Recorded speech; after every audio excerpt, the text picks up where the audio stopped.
Please be seated. The record will show the presence of the jury, the defendant, and all counsel. You may continue. Thank you, Your Honor. All right, we're just about to talk about a journal entry from August 2nd, 2007. The handling was marked Exhibit 569.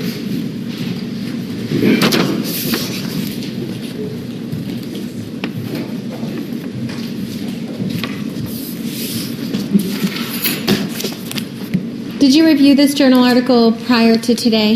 Yes, I did. All right.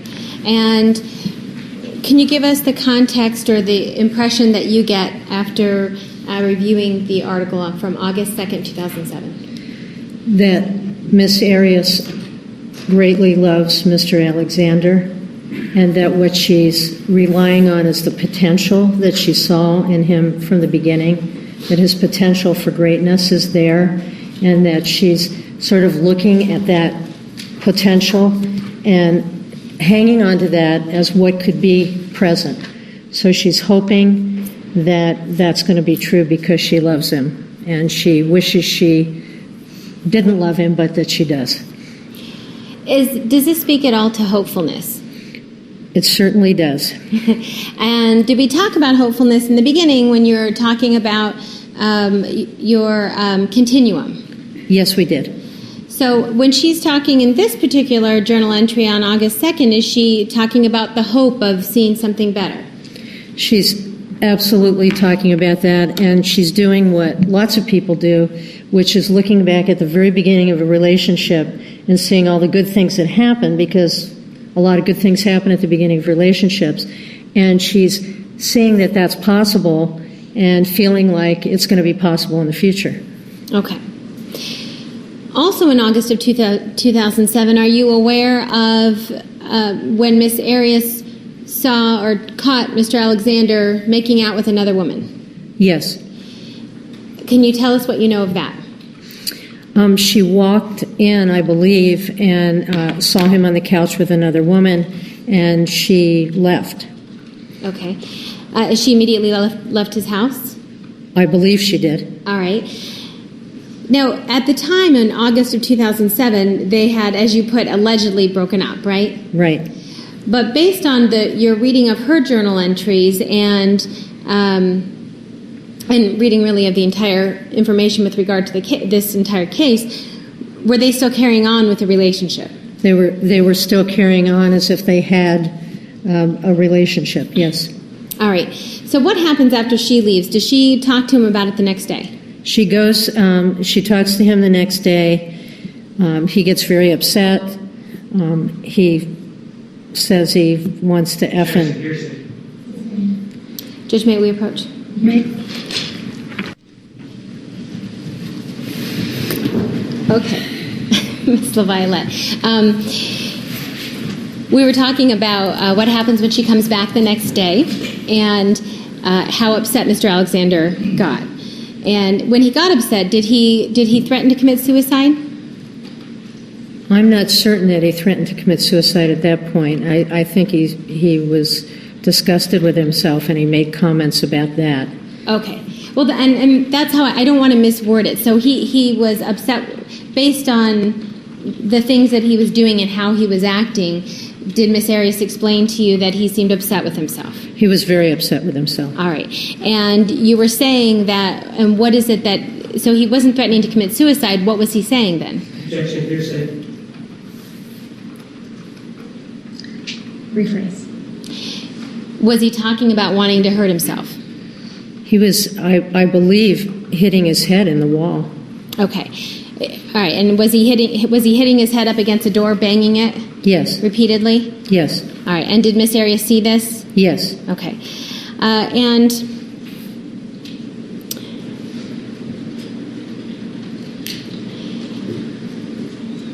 when she goes upstairs to talk to him about this, after he's already now banging his head and clearly upset, what is her reaction to all of this? Her reaction is to try to calm him down, to make him feel better, and to say, basically, and to... I don't think you were going to actually quote her, were you? No, Okay. I'm not quoting. You may continue. That it was okay to date other people, but she wanted to know about it. It was okay for him to have a girlfriend, but she would like him to tell her about that. All right. And was she attempting to calm him down? It appeared that she was, yes. And does Miss Arias talk to you about empathy? And maybe not in that word, I guess. But. She talks to me about feeling bad because he felt so bad. That he felt so bad that she wanted him to feel better. Okay. And is that something that you would characterize as empathy? Yes, I would. And is that something that happens in relationships that you've seen where one partner empathizes with the other? It's a common practice in relationships, and in fact, it's a necessary part of relationships is for us to empathize and understand how the other person feels and to try to deal with how the other person feels and hopefully get it back. And what happens when one partner is empathizing with another, like in this situation where Jodi's empathizing and trying to calm him down and tell him it's okay? What does that pull her back in? Is that any reason for her to continue to stay with him? Empathy is an incredible pull for people to stay because you're explaining someone else's behavior in a way that you can make sense of it, and you're connecting with them on their pain based on knowing how you felt before. We used to say that women in the shelter oftentimes over-empathized because it was it was something that what you heard a lot was them understanding what it was like for their partners and being pulled back in because they understood what it was like and they felt for them. Okay. All right, I want to talk to you about a journal entry from August 13th of 2007. And again, all these journal entries, unless I say otherwise, are from Ms. Arias' journal. Is that right? Yes. Okay, this has been marked for exhibit as 570. Have you reviewed this article before? Yes. Yes, I have. Okay. And what is the subject matter of this particular entry?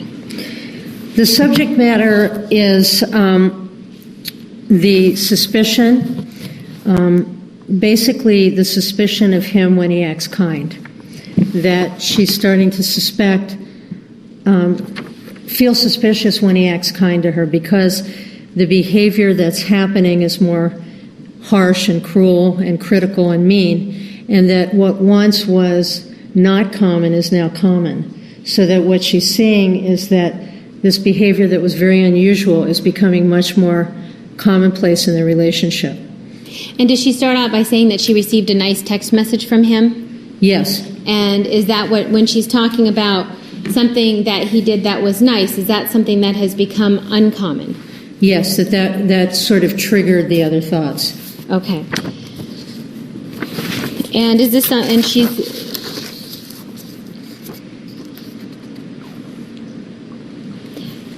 does she talk about becoming numb to this type of, about the way she feels about him? She talks about being numb. She talks about the relationship not being very good for her spiritually or emotionally.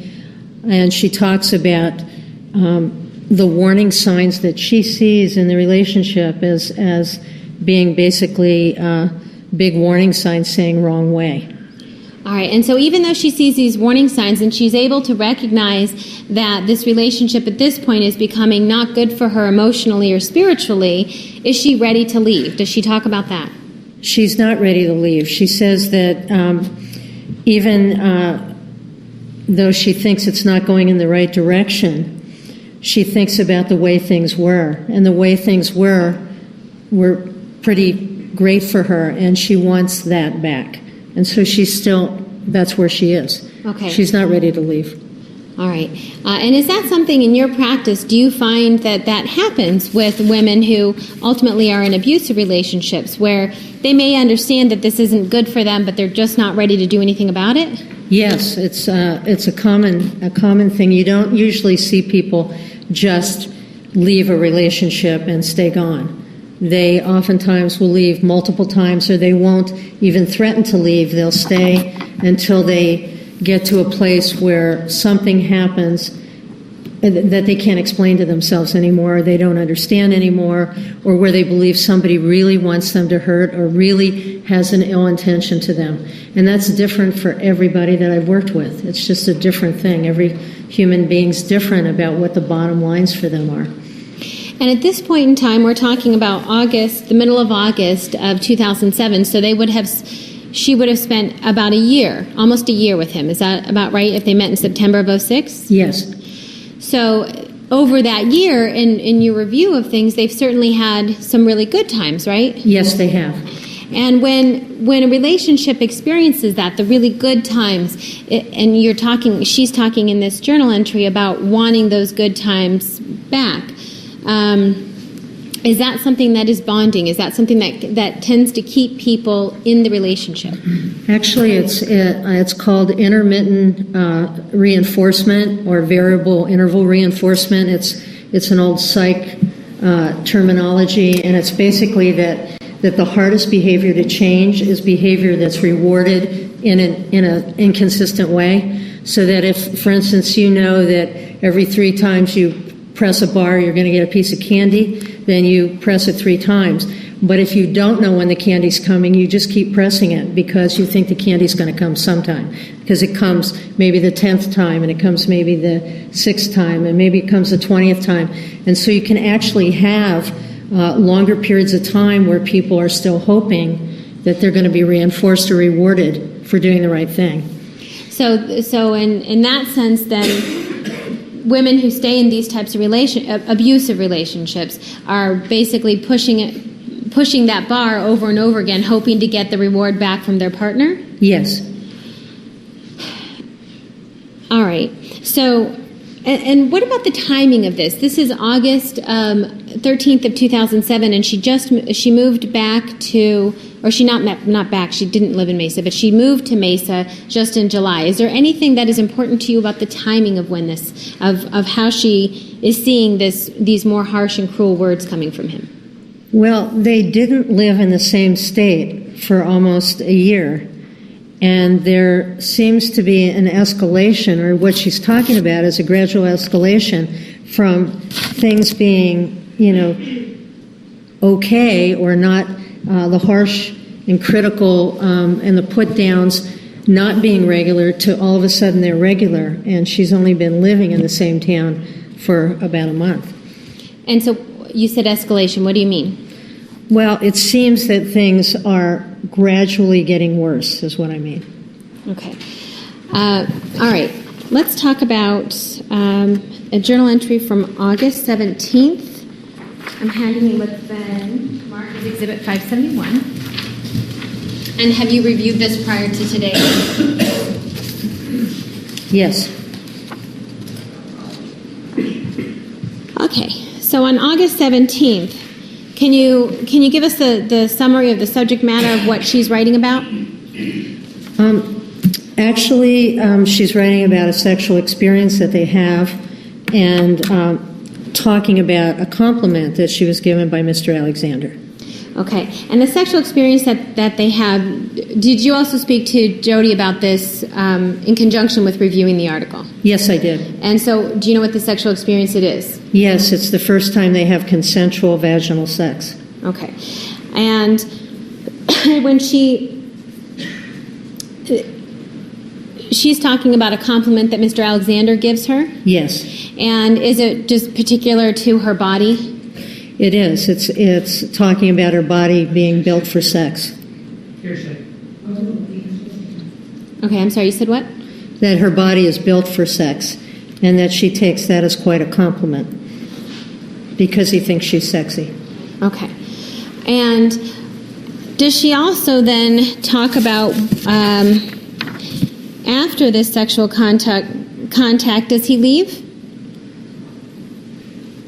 I'm not sure that he leaves. I think he leaves. Okay. But I'm not certain. Oh, yes, he does leave. Yes, he leaves. That she's reading from the document. Okay, after reviewing it, let me ask you again. after they have this sexual contact, does he leave? Yes, he leaves. Possession, hearsay. All right. And does she talk about her feelings that she has about this experience? Yes. Basically, Beyond the scope of the question. What are her feelings? basically that she doesn't feel ashamed or used or guilty, that she feels great because of the compliment. And does she talk about feeling great physically and emotionally? She talks about just feeling emotionally and physically great. She just feels good because she feels like she's gotten a compliment about who she is. Okay. The fact that she brings up that she doesn't feel ashamed or guilty, does that mean anything to you? Well, that she even mentions that she doesn't feel that way says to me that she must be thinking about that she ought to feel that way. It's called rationalization. Okay, tell me what rationalization is. Rationalization is sort of the most common defense mechanism that most of us use, and it's really about taking something that we've done that we don't like and explaining it to ourselves in a way that makes it viable for us, that we can live with ourselves for it. That it can be used to make our self-esteem feel better, reinforce our egos, but that basically it's something. For instance, you hear people talk about, well, I cheated on my taxes, but so does everybody else. So you make it something that is just, it's something that basically most human beings do. Probably I'd say all human beings, except you're not supposed to say all. But it's something that we do, and it's a way to live with ourselves when we do something that we don't feel real good about. And so is that what you see here in this journal entry? Is that what she's doing? Well, it looks like it to me. Okay. And what do you know about having vaginal sex in their relationship, given their religion? Was that something that she, based on the religion, would have felt guilty for? Yes, it is.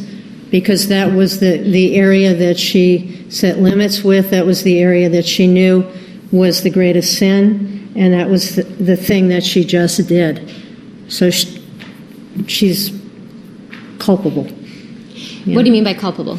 Well, I think that when you know you have crossed a line, you become part of that deception to a certain degree. Okay. And in this instance, who did she cross the line with? Mr. Alexander. And Mr. Alexander, as far as spiritually speaking, who is he to her? Her spiritual mentor.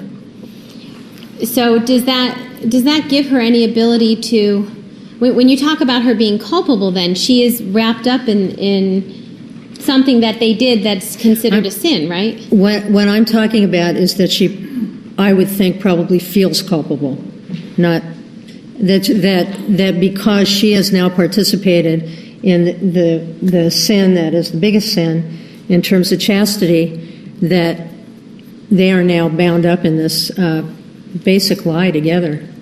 Okay. And when she's rationalizing and she talks about feeling great, does she talk about that? Does she talk about how she doesn't always feel great anymore? It's rare for her. She does talk about not feeling good about herself on a regular basis. Okay. And so by having this sexual contact with Mr. Alexander, does this seem to make her feel good? Yes, it does. And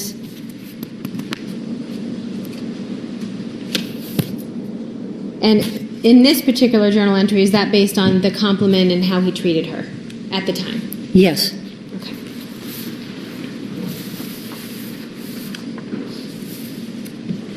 Now, a couple of days after this occurs, did you speak to Miss Arias about whether or not she ever spoke to anyone else about this sexual contact that's going on? Yes, I did. All right. And did she speak to anybody else? She spoke to her friend Rachel. And did she tell Rachel everything that she and Mr. Alexander had done? No, she didn't. She wanted to sort of test the waters, and so she told Rachel that they'd had oral sex. And based on the conversation that she has with Rachel, is she encouraged to go talk to the bishop? Rachel tells her she needs to go to the bishop right away, that both her and Mr. Alexander need to go to the bishop, that she's crossed lines and they need to get a consult from the bishop. Okay. And does she go to speak to Mr. Alexander about it? Yes, she does. Ultimately, does Mr. Alexander agree to go? No, he doesn't agree to go. He indicates that he's been in trouble for this before. Sustained. And so ultimately, does Mr. Alexander go to the bishop to see the bishop with Miss Arias? No, he does not.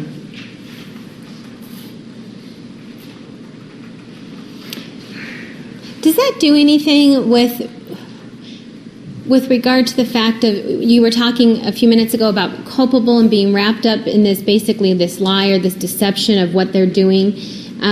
She reaches out to a friend who gives her advice, and then she ultimately doesn't take her up on the advice after speaking with Mr. Alexander. Does that do anything as far as their relationship and in isolating her or giving her people an outlet to express her frustrations or express her feelings? Well, I think she probably knows that the person she felt safe with, which was Rachel, is somebody she can't talk to about this again. And it sort of binds them together in the deception, because there's a lot of talk from Mr. Alexander that he's a virgin. So there's a picture of who he is. And if she goes to the bishop, it ruins his reputation, and it doesn't do much for hers either. In your experience with other couples, when you talk to the women, whether or not they would tell on their partner about abuse or emotional abuse or physical abuse, did you run into issues where the women didn't want to tell anybody because of their partner's reputation? Frequently. Even when the partner didn't have a really good reputation, they were reluctant to talk, either by way of them losing a career, by way of them losing status in the community, by way of them being seen as less than. Most of the women I worked with were very cautious. In fact, and it didn't seem to matter if these were women who had a lot or didn't have a lot economically, if they were educated or not educated, if they were religious or not religious, that pretty much across the board that they went out of their way to protect the person that they loved. Even though that person might have been emotionally or physically abusive with them? Yes. And do you start to see that happening in this relationship here, where Miss Arias is restricted basically on who she can talk to about what's happening? Yes, I think she's her isolation. What they've got now is a secret, and the secret is between the two of them. And as they say in Alcoholics Anonymous, it's our secrets that oppress us. So when you've got a secret and the only person you share the secret with is the person that you've got the problem with, if you've got the problem, then you don't have anybody else. You pretty much don't feel that you have the ability to talk to a lot of other people about it. Okay. And for right now, she's at least writing in her journal about things, right? Yes. Although in your review of things, in this particular journal article, or that of August 13th, does she ever actually say that they had vaginal sex? No, she doesn't. Okay. So when she's writing in her journal, is she being very detailed about the actual facts of what's going on? No, she's not.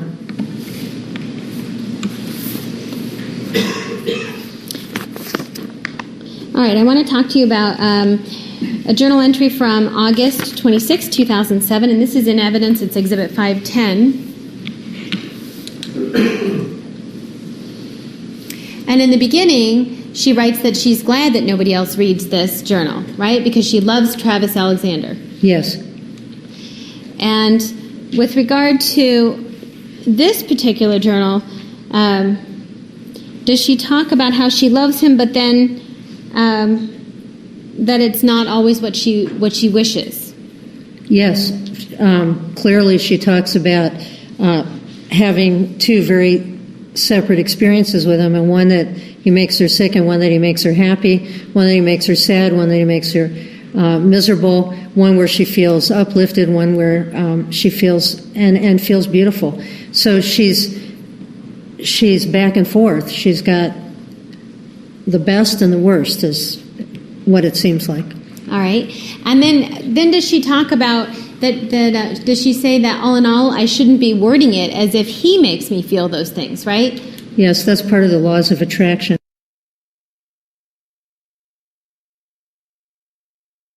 Okay. As well. And she goes on to say it all originates from within. Yes. So That she would have the power to, that she doesn't have to feel bad if she thinks in a more positive way. Okay. If she thinks more positively, if she acts more positively, that she'll feel more positively despite what's going on. okay. And she talks about all of her darkness as a result of her own creation. Is that also speaking to that she has the power to change Mr. Alexander? She has the power to change her own life, which, I mean, if you extrapolate, could mean that she has the power to change Mr. Alexander, but definitely that if she thinks and feels differently, that she will think and feel differently. Okay.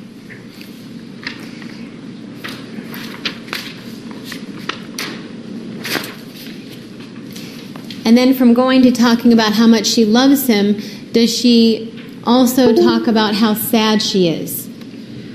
She wishes she could die.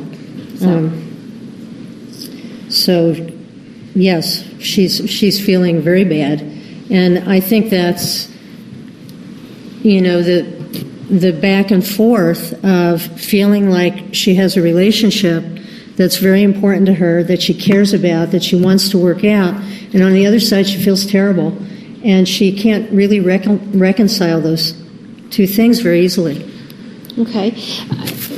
In this particular journal entry, do you see self-blame? Sure. And not just on this page, obviously, but the whole thing, what we're reviewing. What she's talking about is being able to change things, and she's not doing it. So she blames herself for not doing it. She blames herself for not for not being, I guess, more effective in a sense. Okay. And is she talking about that she's basically unable to get out of this relationship? She's not ready. She's not ready to get out of the relationship. She's still tied to that relationship. And is that unusual at all, given the fact that she's so down when she talks about suicide, that still doesn't make her ready to leave? No, I have met with many, many women who absolutely are down, they're depressed, they're not functioning as well at work. In fact, I had a nurse that I worked with who was a psych nurse, and she was told she needed to get help because she was more depressed than the people in the locked unit, and that if she didn't get help, she would lose her job. And that's why she came for help, but she wasn't able, and unless she was forced with that kind of situation, she was so down, she couldn't ask for help. And on the other side of it, the relationship was very abusive. And she was isolated. There were a whole series of things that happened in that relationship, but what eventually happened was she was isolated from her family, she was isolated from friends, that her only, resource basically was the person who was abusing her.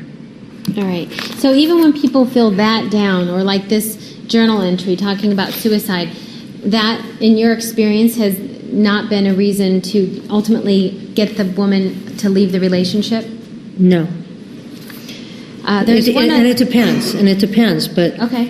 Generally, if someone is not ready to leave, they're not ready to leave. And it doesn't matter what somebody else says, it's the state that they're in. It's what they believe. It's what they feel. And I think that you talked to us a little bit about it doesn't matter what somebody else believes or thinks. So in other words, when someone is feeling this way about their relationship, and this push and pull of the relationship, a lot of times do they not express that to their friends or family because they think that they know that they're going to say, well, leave, and they're not ready to do it? If you have supportive friends and family, a lot of times your supportive friends and family want you to take an action you're not ready to take. And so and the other part is, you don't want your friends and family to think that the person that you're with isn't a good person. You don't want your friends and family to think you have bad taste. You want people to spend time with, so you tend to minimize and deny what's going on. Okay. Also, at the end of this article, does she talk about staying at Rachel's, and that if Travis found out, he'd get upset? Yes, because Mr. Alexander doesn't like Rachel. And is that based on the conversation about going to the bishop? I am not sure, but I would suspect that that would have something to do. Speculation. All right. Based on the timing of this journal entry, it's at the end of August, right? August 26th? Yes. All right. And we know that they had the first consensual vaginal sex on August 17th. Is that right? Yes. Okay. And sometime after August 17th is when Miss Arias spoke with Rachel about going to the bishop? Yes. All right. I want to talk to you about an email on September 11th of 2007.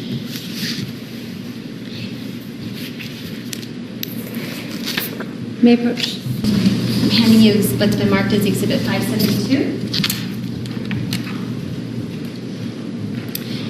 And is this an email from Mr. Alexander? Yes, it is.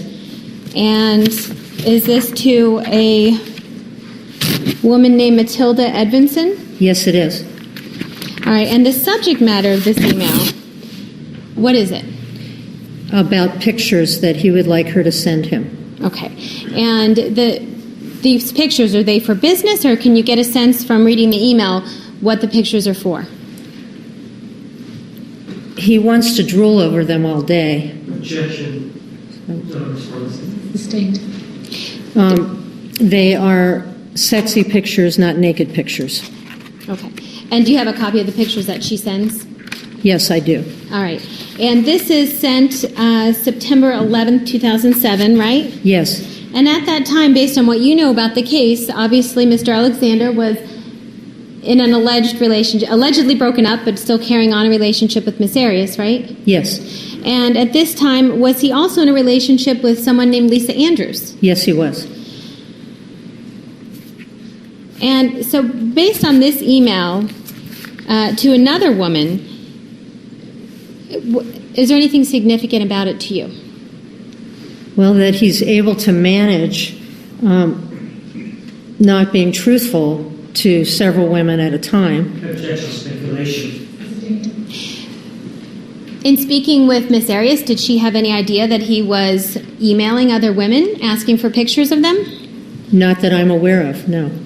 Or I guess I should ask, did she have any specific knowledge as to this particular woman? No, she did not. All right. And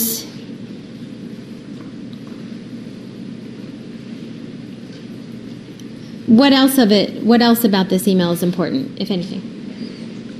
Just that that there's, at this point, Jodi Arias, Lisa Andrews, who are in relationship, active relationship with Mr. Alexander, and that he's also trying to encourage another relationship with someone else at the same time. Does that speak to infidelity at all? Well, it certainly speaks to infidelity. It also speaks to... Objection. Speculation. Approach. You may continue.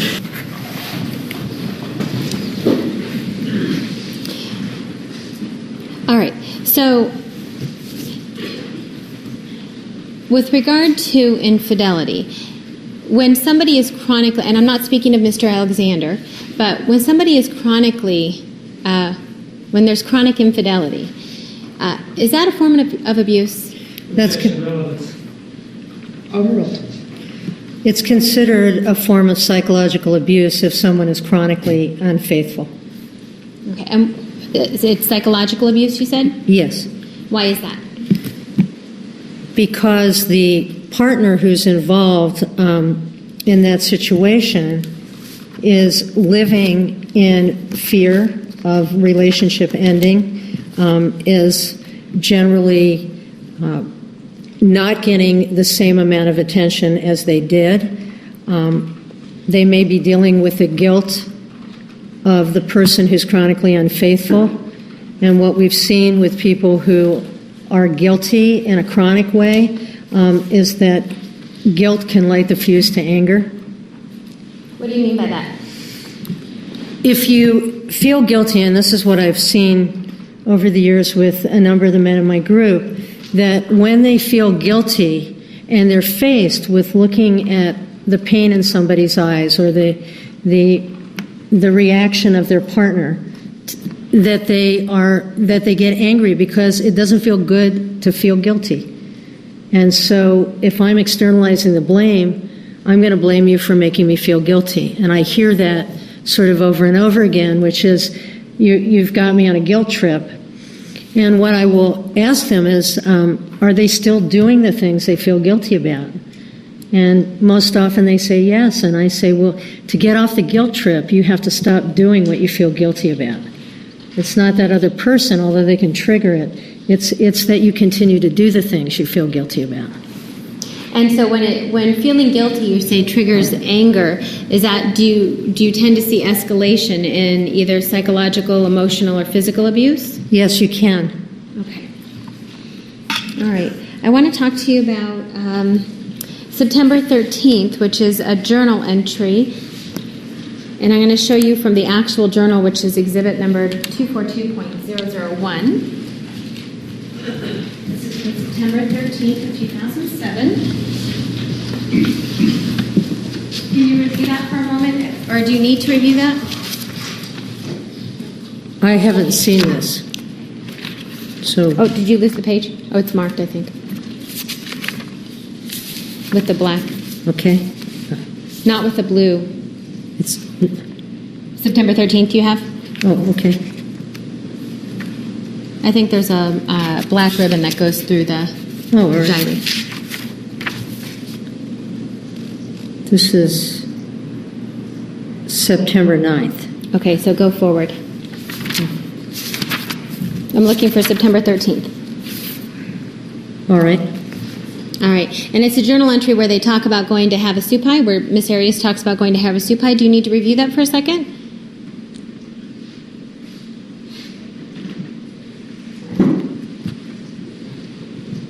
Well, I know about this incident. I just hadn't seen the journal Okay.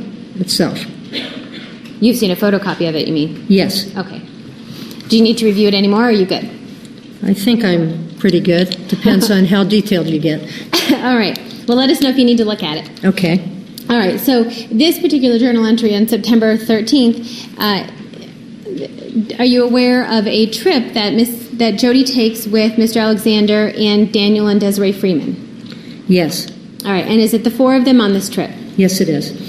And does Miss Arias talk in her journal entry about a negative impact or something happening at the beginning of the trip?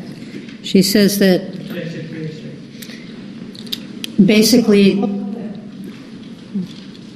Overruled. You may answer. Yes or no? Yes. All right. And what does she say? What's your takeaway from the reading the journal? Objection, hearsay. Approach, please. You may continue. All right. And besides reviewing the journal entry, did you also speak with Miss Arias about this particular trip? Yes, I did. All right. And what is significant to you about this trip that they have to have a supai? Objection, she's just reading exhibit 244.001. I don't think she is. Judge, you may answer without referring to the exhibit. All right. That basically there was an explosion that Mr. Alexander exploded at her and that she felt quite devastated by it, but that later on he apologized, which was not all that common, and how much it meant to her that he took responsibility for 90% of what happened that day. All right, and in this particular event, do we see any type of a cycle? Well, you see that there's a tension that happened at the beginning of the day when they were doing their hike, and then an episode where he explodes, and then an apology, which is kind of that loving respite period where he's sorry that things happened, and he's actually taking responsibility for it. And how does that make her feel, the fact that he apologizes and takes responsibility for the argument? Makes her feel very good. That it's different, than he's showing her that he's taking responsibility, and that doesn't often happen, and that helps the rest of the time. All right, and does that help for her to reconcile the argument that she has with him? In other words, to keep going, to stay on the trip and stay in the relationship? Well, they definitely stay on the trip, and they definitely stay in the relationship. So I would say you could go there. All right. Based on your review of the journal entry, does it become apparent to you that she's feeling worse about herself? I haven't finished reading this journal entry. Okay, do you want to go ahead and review it? Sure. It doesn't sound like she's feeling worse about herself. It sounds like she's continuing to think in a positive way, and that she wants things to work out. And she's with people that she cares about. She cares a lot about the Freemans, and they're all together, and she's feeling gratitude, and she wants to maintain that gratitude. Okay. And in maintaining that gratitude, is she trying to maintain those good feelings about the relationship? Sure. In the beginning of the journal entry, when she talks about the incident, the fight that they have, is she talking about how it impacted her the entire day? She said that it Objection, hearsay, yes or no? yes. All right. So did it impact her the entire day? Yes. All right. Does she talk about how she feels on the inside? In other words, how she carries herself on the outside versus how she feels on the inside? Not in this particular entry, no. No? Okay. All right. Then let's move on to, well, let me ask you this. This particular trip to Havasupai, you said it was just the four of them, right? Yes. And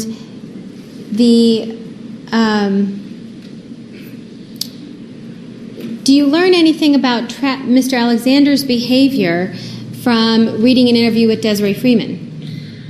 Yes, I did. What did you learn?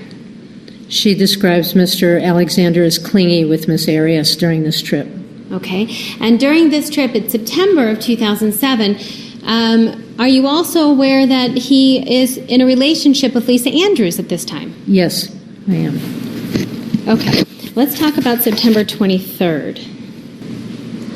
This has been marked as Exhibit 573. Let me know if you need time to review it. No. And you've obviously reviewed this before, right? Yes, I have. All right. So, with regard to September 23rd, this is a journal entry with Miss Arias writing in her journal, right? Yes, it is. Okay. And what is the context or the subject matter of this entry? A lot of self-blame, that she's contemplating suicide, that she does not like what her life has become, that she's pathetic, that kind of thing. She goes on about that. She goes on about being heartsick. All right. And you talk about self-blame. Is she blaming herself for her situation? She's looking at where her life was before and saying that if she could go back a number of years, that she would, but that she can't. And then she pumps herself back up and says, but I know I can make things better or worse during the next 5 years. And so she's going back with that laws of attraction. And she talks about her lack of discipline. She calls herself a ridiculous lack of discipline. So when she talks about a ridiculous lack of discipline, the relationship that she's in, is this because it's her own fault? Is that what she's saying? She's basically saying that a lot of how she feels and the fact that she's suicidal is her own fault. Okay. And then when you said she pumps herself back up, what is she trying to do? Is that fitting into the laws of attraction? That's that she can move forward and that she has control about what happens with her life when she moves forward. That she can make the next 5 years magnificent, or she can make them terrible, or she can make them wonderful, or she can make them ugly. So she's talking about her own ability to create, sort of what she puts out there. All right. And is she taking into account at all about the ability of changing someone else to make that happen? She doesn't seem to be doing that. She seems to be believing that if she only does it right, that her life will be better. Is that significant to you when you're looking at the progression of this relationship? Well, it's significant in the ways I've discussed before, which is that her belief in this law of attraction and the reality of her life are sort of, bumping heads, and it keeps her, I think, kind of confused and unable to move. She's kind of stuck because she keeps believing that whether or not Mr. Alexander changes, she can change things. All right, and so that keeps her stuck? Is that a yes? Okay. Yes. All right. Did you review an email from Lisa Andrews to Travis Alexander? Yes, I did. And was that written September 2007? September 23rd, 2007. Yes, it was. Okay. I'm going to hand you what's been marked as Exhibit 385. Let me know if you need to review it. Right. All right. In this particular email, this is from, obviously, another woman, from Lisa Andrews. Is that right? Yes, it is. And based on the context of the email, is it your understanding that Miss Andrews is currently involved in a relationship with Mr. Alexander in September of 2007? Yes. And in September of 2007, is she writing him basically a list of complaints and feelings that she has about their relationship? Yes, she is. Based on your impressions of this email, what is it that you get out of this email from your own impressions? That she believes that they have gotten too sexual too soon, talks about making out. And you're talking about Lisa Andrews and Mr. Alexander. Right. Okay. That she feels that he has basically pushed on her, talked about sex a lot in a way that she doesn't appreciate, that she wants him to stop grabbing her butt, particularly in public, and that he has ignored that and continues to do that, that he talks sexually to her in a way that she feels uncomfortable with and wants him to stop, which he doesn't, that she finds that unattractive and doesn't appreciate it, that her values don't seem to be important to him, that he's always needing compliments, in fact, that it's very hard to give him compliments because he wants them so often. And I think one of the other things that is important is that he kind of makes a dig at her. She feels that he's uncaring, and that she wants to be a teacher, and she's very proud of wanting to be a teacher. And on the one hand, he tells her that being a teacher is that she'd be good at it, and on the other hand, that if that's what she wants to do with her life, it sucks. So is that one of those examples you were telling us about earlier, the subtle emotional or subtle psychological abuse type thing, where somebody says something that is kind of a compliment but then takes it right back, and that type of thing? Not only takes it back, but makes it something derogatory. And so that's in there. And the other, she alleges to the fact that he hasn't had sex yet, and that she knows he wants it, that there's a lot of sexual tension, that is part of his life on a regular basis, and that he just needs to be patient because basically someday he'll get to have sex too. Based on your reading of this email, does it become clear that Miss Andrews believes that he was a virgin? Yes. Based on what you know from Miss Arias, was that true? No, it was not true.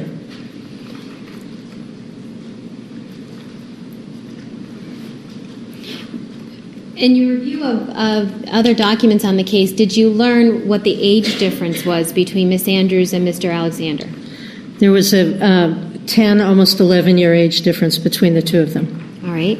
And what about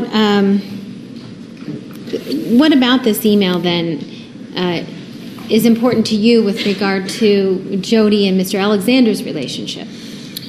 One of the things that is talked about in this email is that she didn't know that Jodi was going on the trip. She talks, there's a discussion about him being overly negative about the trip and that she had no idea he was going with Miss Arias, but that she was upset that she didn't know that, but that she believed that he must be giving Miss Arias some encouragement because women don't hang around if they don't get encouragement. So she was distrusting what he was telling her about this. And so that was part of the discussion that went on in this email. And later she says that they talked. Hearsay. Based on your impression of the email, I guess, right? Is that what you're about to say? Right. Okay. That she felt better. Objection, speculation, hearsay. Sustained. Rephrase. Well, based on the impression of the email and the contents of the email, do you have an understanding as to whether or not Miss Andrews felt any better? Objection, speculation. Overruled, you may answer yes or no. Yes. Okay, and what was that? That she felt better because they spoke with each other. Hearsay. Overruled. I'm sorry, she felt better because why? She felt better because they had a conversation, and after the conversation, which I'm not sure what was said during the conversation, but because of the conversation, she felt better. Okay.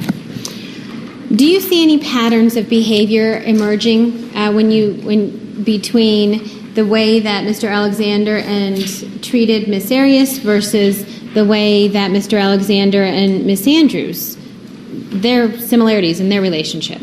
Yes. What do you see? I see an aggressive sexuality that's there with two women who are vulnerable, one who is a lot younger, one who is vulnerable just coming out of a relationship.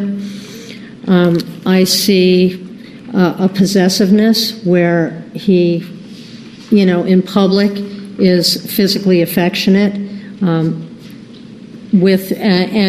refuses to listen when someone is saying, this is not, I don't want this to happen. That he has, in both these cases, put these women down, but then sort of backs off of it. And can we talk about, at some point, are you aware of whether or not Mr. Alexander ever referred to Miss Arias as a skank? Yes. But then turns it around? Yes. And tries to say that it's a joke? Yes. All right. And you know that based on the emails that go back and forth between the Hugheses and Mr. Alexander? Yes, I do. And so is that something similar that you see with regard to his teacher comment? Yes, it is something similar. Okay. And is that because he's putting them down but then saying, oh, no, you misunderstood me type of thing? Objection. Overruled. He's not even pulling them back. Okay. He's pulled back the skank comment with Miss Arias, but he hasn't pulled back the comment about Miss Andrews choosing to teach and saying that would suck, basically. Okay. Do you see, what about the compliments? That Miss Andrews says that Mr. Alexander, something about needing compliments all the time. Do you see similarities between that and the way that things happened with Miss Arias? Well, Miss Arias says in her journal, or there's a discussion in the journal about as long as things are positive, and she keeps things positive with Mr. Alexander, that things are good.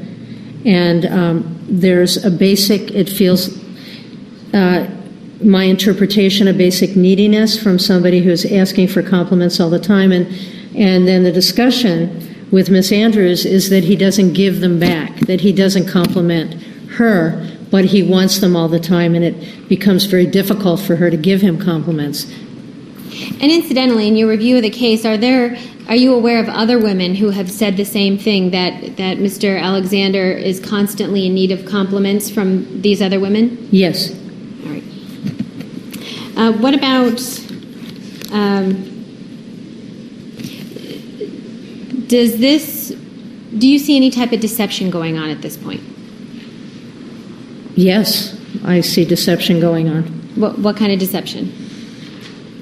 There's a belief by Miss Andrews that he is faithful to her, and I'm not sure about what Miss Arias believes at this point, but I believe she knows something about the relationship, but I'm not certain. All right, let me ask you about Miss Arias, though. Did she, based on your conversations with her, did she ever feel like she could go and date other people, or certainly have a full-on relationship with another man while she's in this quasi-relationship with Mr. Alexander? No, she didn't. Okay.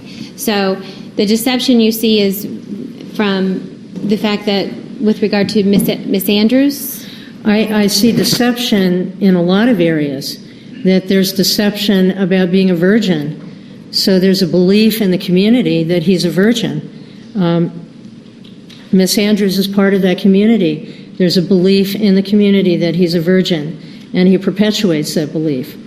There's a belief that he's financially successful, and he perpetuates that belief, and there's not a lot of evidence to say that he is.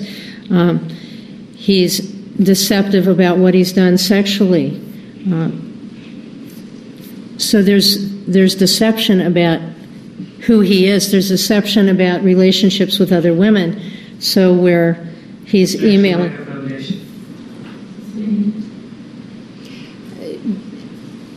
Did you review other text messages and emails from other women and Mr. Alexander? Yes, I did. Okay, so based on those, what is it that you see?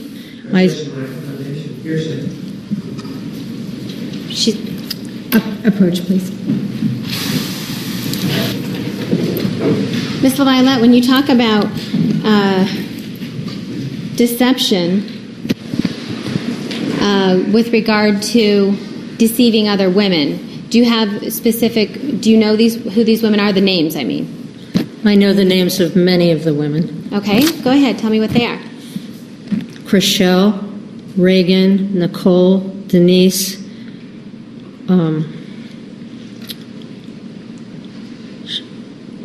Shaitanya, Maria, I believe probably Deanna, Jodi, Lisa. All right. And this email that we just went through, Matilda? Okay. Based on, so are there conversations going on with all of these women at some point? Yes, there are, and Krista is another one. Okay. And when you talk about deception, what do you mean? I mean that it doesn't appear that these women are aware of each other, so that he is able to lead a life of deception and somehow reconcile that with his own faith and his own behavior, that he is somehow able to pull that together and compartmentalize his life so that he can have these relationships with all these different women. Sustained. All right. Well, we'll get to some of those text messages a little bit later. Let's talk about September 27th. And this is just a journal entry on September 27th from Miss Arias. And she writes a gratitude list. Did you see those in her journal entries? Yes, I did. And just generally speaking, I'm sorry, may I approach? This is exhibit that's been marked as 574. But about her journal entries, did you see where she writes these gratitude lists? Yes, I did. And what is it? What were those about? She was writing about 5 things she was grateful for. She decided to do that as a way to make herself feel better, to start the day. Overruled. And her number one item on her gratitude list was Mr. Alexander.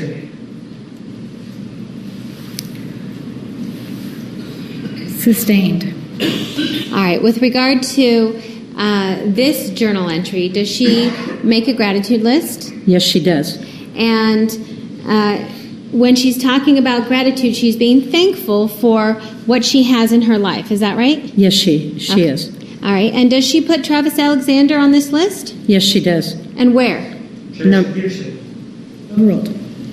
Number 1. All right. Does that speak to what she was feeling about him at that time? Certainly. Okay. She's most grateful for him. All right. And so are you seeing where she's having like loving feelings towards him? She's most grateful for him, so if I go a step further, I would say that it's because of loving feelings. Okay.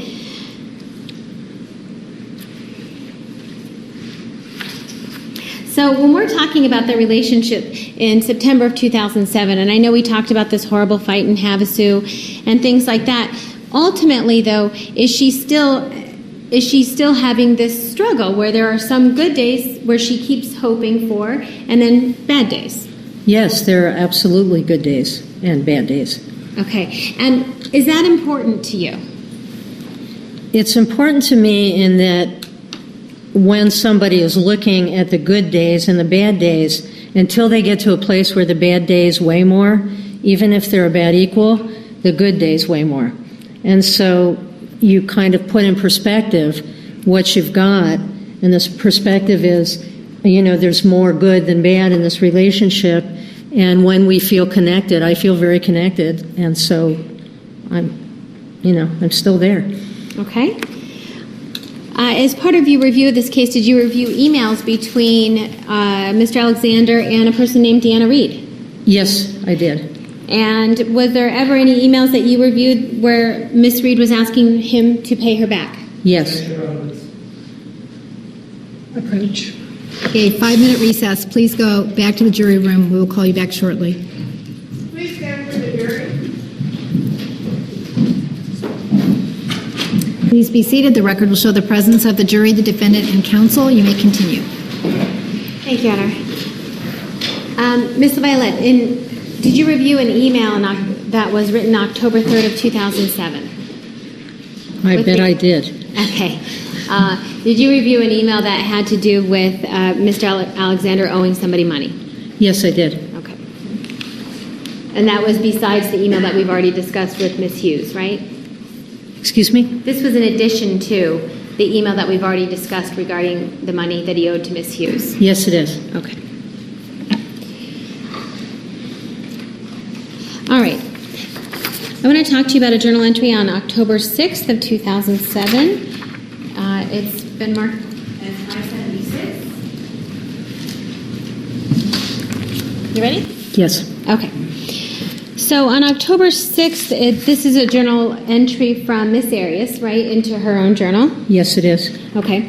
And what is it, the subject matter of this journal entry?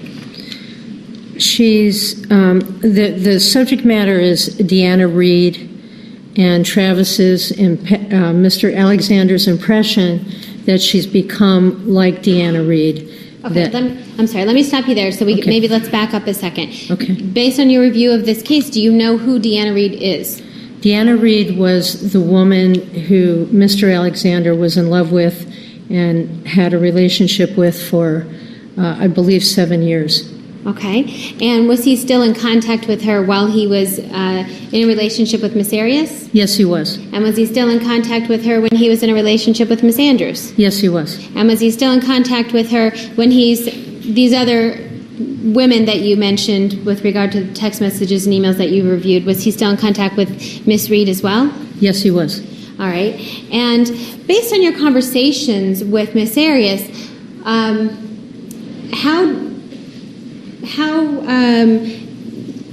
what did she believe about Miss Reed as far as how Miss Reed treated Mr. Alexander?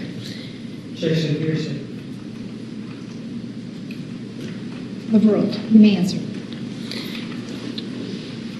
Miss Arias believed that Deanna Reed was a little crazy, and maybe, well, that she was crazy and jealous. All right. And did Mr. Alexander often have Miss Arias not come into the home or drop him off around a corner to avoid seeing Miss Reed? Objection, lack of foundation, reading. Overruled. You may answer yes or no. Yes. All right. And is this information, did Miss Arias ever have any substantial conversations with Miss Reed? Not that I'm aware of. So where did this information come from? From Mr. Alexander. All right. And so back to this October 6th journal entry, you said that Mr. Alexander seems to be comparing Miss Arias to Miss Reed? Yes. And this is what Jodi is writing in her journal, is that right? Yes, it is. Okay. Does she explain why Mr. Alexander feels that way? She is talking. Objection, question calls for yes, no. Sustained. Is that how and why does she explain Mr. Alexander feeling this way? Objection, hearsay. Overruled.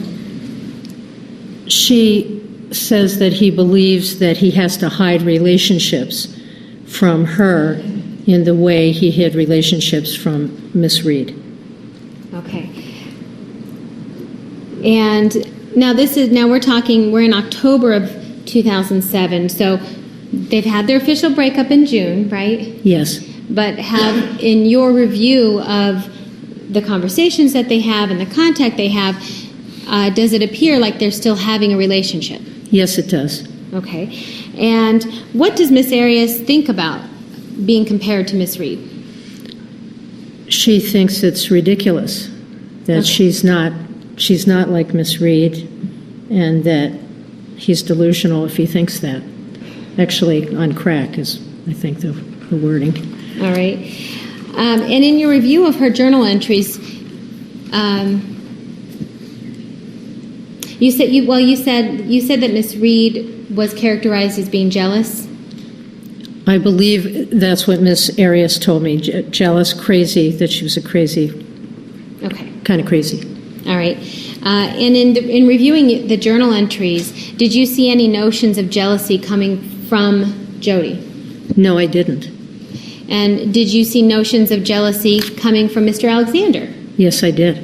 Okay. And have we talked about some of those issues already? Yes, we have. We've talked about them. All right. Let's talk about just a few days later. Actually, just the next day on October 7th.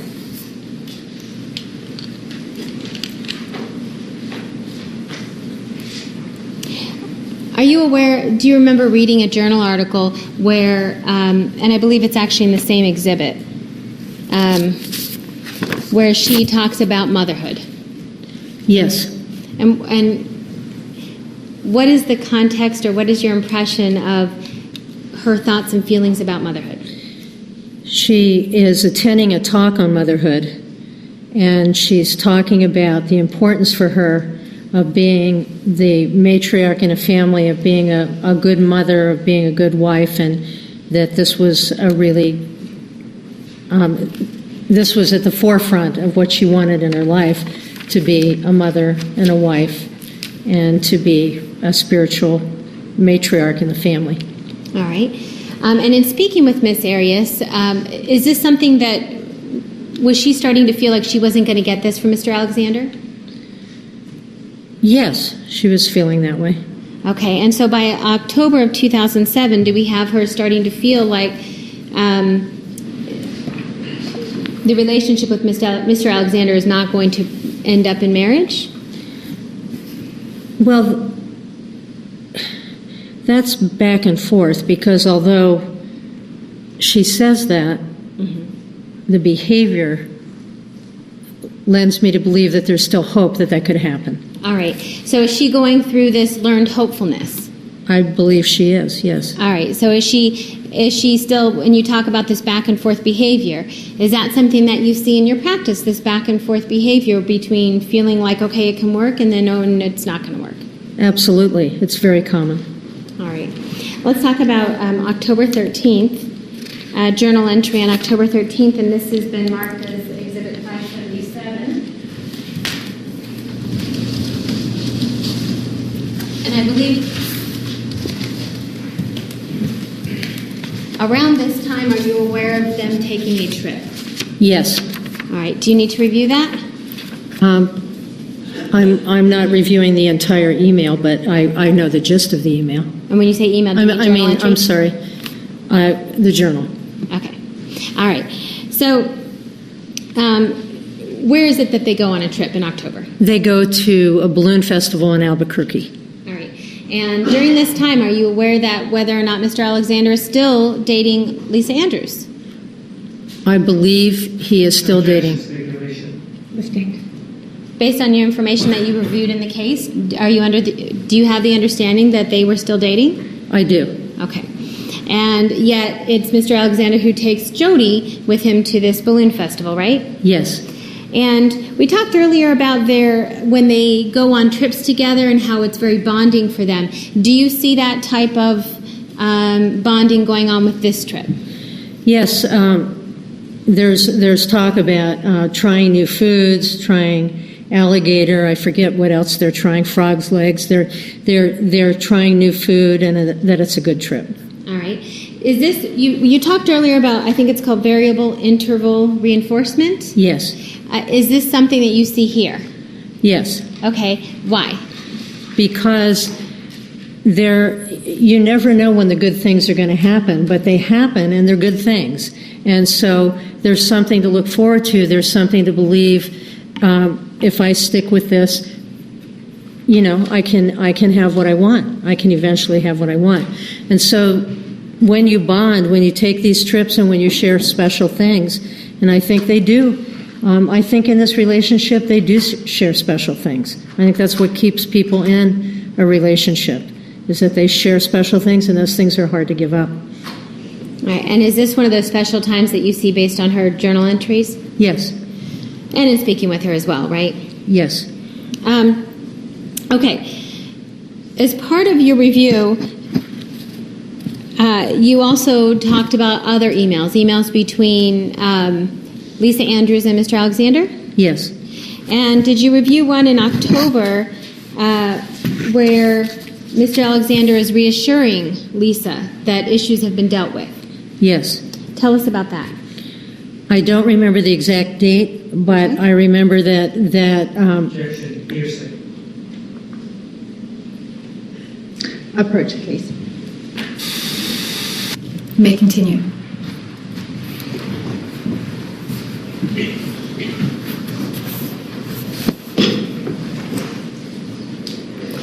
Okay, so with regard to this email, not talking about the specifics of it, but in this email from Mr. Alexander to Miss Andrews, do you see him reassuring her that everything is okay?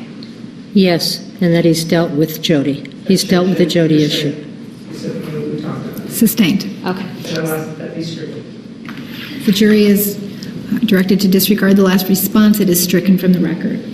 Okay. So in other words, so is he Do you see this, have you seen Mr. Alexander doing such a thing before in other relationships or with other women, this reassuring? When somebody's upset or somebody's suspicious of his actions, do you see him doing this reassuring? Just like a foundation, date and time, women. Yes or no? Yes, Okay. And so is this one more time that you see it? yes. Okay. What about this incident is important to you? That shortly after they come back from a trip, Mr. Alexander and Jodi Arias come back from this trip where they've had a really good time and they've bonded with each other, that he is reaffirming a relationship with another woman and saying that he's dealt with the Jodi issue. Objection, hearsay. Not that part. Okay. And that basically the one woman has nothing to worry about. Do you find this to be deceptive at all? I find it to be very deceptive. And what about manipulative? Well, it's manipulative in that when you lie to somebody who cares about you and they believe you, it reinforces them to believe what you say. And do you see this happening and to reinforce the relationship so that the woman stays? Excuse me? Do you see this happening so that it reinforces the relationship so that the woman stays in the relationship? Yes, yes. Our minds don't tend to go where our minds haven't been. So if we are not people who generally lie, we generally believe people tell the truth. And so when someone we love and trust tells us something, we tend to believe it unless we are also tend to lie about things. Okay. All right. Let's talk about at the end of October. I believe that is, let's see, towards the end of October, do we see the first incident of physical violence? Yes, we do. All right. And do you know, did you speak with Miss Arias about this? Yes, I did. All right. Can you tell us about what happens? There's an argument about everything, about clothes, about how Miss Arias dresses, about her friendships, about her jobs. And there's Mr. Alexander grabs her by the shoulders and shakes her. She wants to leave. He says, "You're not leaving." He pushes her. She falls to her knees, and he berates her in a verbal way as well. And this goes on for a while. They continue to talk after this, and the relationship. I mean, there's. They continue Sort to of- talk till it calms down? Yes. Okay. And this happens over a period of a couple hours? Yes. One of the things that Miss Arias specifically recalled with regard to this argument had to do with her family. Do you remember that? That according to Miss Arias, that Mr. Alexander called her family names, called her grandfather, that she was talking about her brother, and his name was Carl, and basically said that was a gay name. And she said, "Well, it's my grandfather's name," and he said he was probably a fag too, and that there was the putting down of her family. Is that significant to you? Yes, it's significant, first of all, that somebody calls names to somebody's family, and that he calls them gay names. I mean, I'm not sure why that was, but the putting down of somebody's family is significant. Putting down of people that you care about is significant. All right. What about her not being able to leave? What does she say about that? Well, in Dr. DeMarte's report, she says she could have left. But initially, he tells her he can't leave, or that she can't leave, and I don't know that she really tried to leave. She stayed. He was escalating. He was yelling at her, and she stayed and calmed him down. Now, is that something Then you... she got to leave. Okay, after she calmed him down. Right. This fighting and this berating that goes on, and then she stays and ultimately stays till he calms down. Is this a cycle, or is this a pattern that you see in relationships in your own with your own patients? Yes, it is. Tell me about that. Well, the pattern being that they have some kind of intense exchange that could be verbal, it could be psychological, it could be physical, it could be all of the above, and that after that happens, there's this quiet period. There's usually a period where people make up. It's called the loving respite. Lenore Walker calls it the honeymoon phase, where they bond again. Because and this happens in arguments with folks that aren't abusive. Usually, if you have an argument with somebody you love and you make up, you feel closer to that person because you've gone through something together and you've found a way to patch it up, and so you make up. In a domestically abusive relationship, it's even more intense because the event tends to be more intense. The event, the tension part, you mean? The incident. The incident tends to be more intense. Yeah. All right, and in this particular incident, he actually pushes her down. Is that Yes. part of the physical violence of it? Yes. And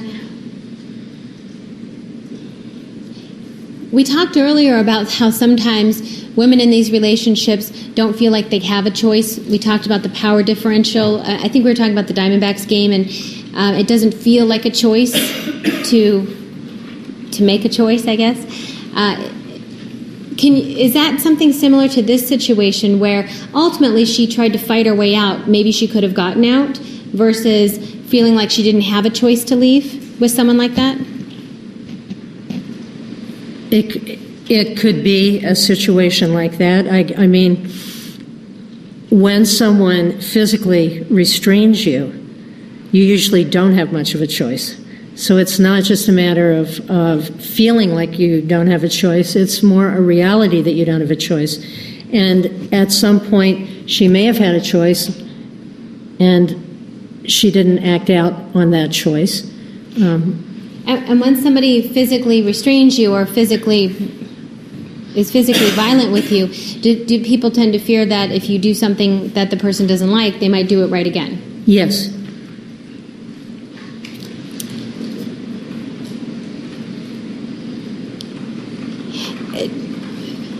Does Miss Arias tend to think that this might have been when it happens in October of 2007, does Miss Arias tend to think that this is an isolated incident? Yes, she says that it's an isolated instance. Okay. What does that mean to you? Well, in terms of the physical encounter, it's the first one, so she sees this as aberrant, as unusual, as not something that typifies the relationship. The verbal things, those are things that she's described as becoming more common and becoming things she expects. But the physical was not something she expected and saw it as an unusual act and maybe didn't even see that it would happen again, probably didn't see that it would happen again. And Mr. Alexander may not have seen that it would happen again either. All right. And is that part of the hope that the ability on Mr. Alexander's part to hope that he doesn't do something like this again, and the ability to hope by Miss Arias that he's not going to do it again? Yes. All right, let's talk about a journal entry in October 26, 2007. And is it your understanding that this journal entry is after this physical incident? Yes. Okay. This has been marked as Exhibit 578. All right, do you remember reviewing this this journal entry prior to today? Yes, I did. Okay. And what is the context? What is it that you get out of this, your impressions of this journal entry? That Jodi is thinking that she may be starting to get over Mr. Alexander, that she thinks she may have learned something, that she's kind of quick to fall in love and slow to fall out of love, but because of the way he treats her, because of the things he says and does, that she believes she's starting to lose attraction for him. Okay. So, in October of 2007, do you start to see this, an inkling, I guess you'd say, of her starting to pull away? An inkling. An inkling is where she's actually starting to say to herself, I'm starting to get over him and it's about time. Okay. And at the end of the journal entry, does she talk about who she's become?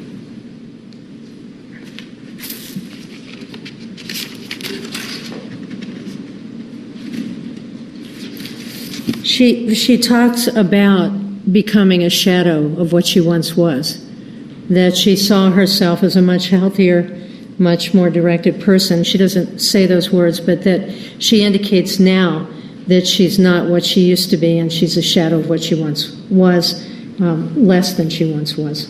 All right. And based on the timing of this journal entry, is this about a little over a year into their relationship? Yes, it is. All right. Thank you. Probably good. All right, ladies and gentlemen, tomorrow morning, 9:30 a.m., please remember the admonition. Have a nice evening. You are excused. Please stand for the jury. Record will show the jury has left the courtroom. Counsel, anything else for this evening? We are at recess. Let me step down.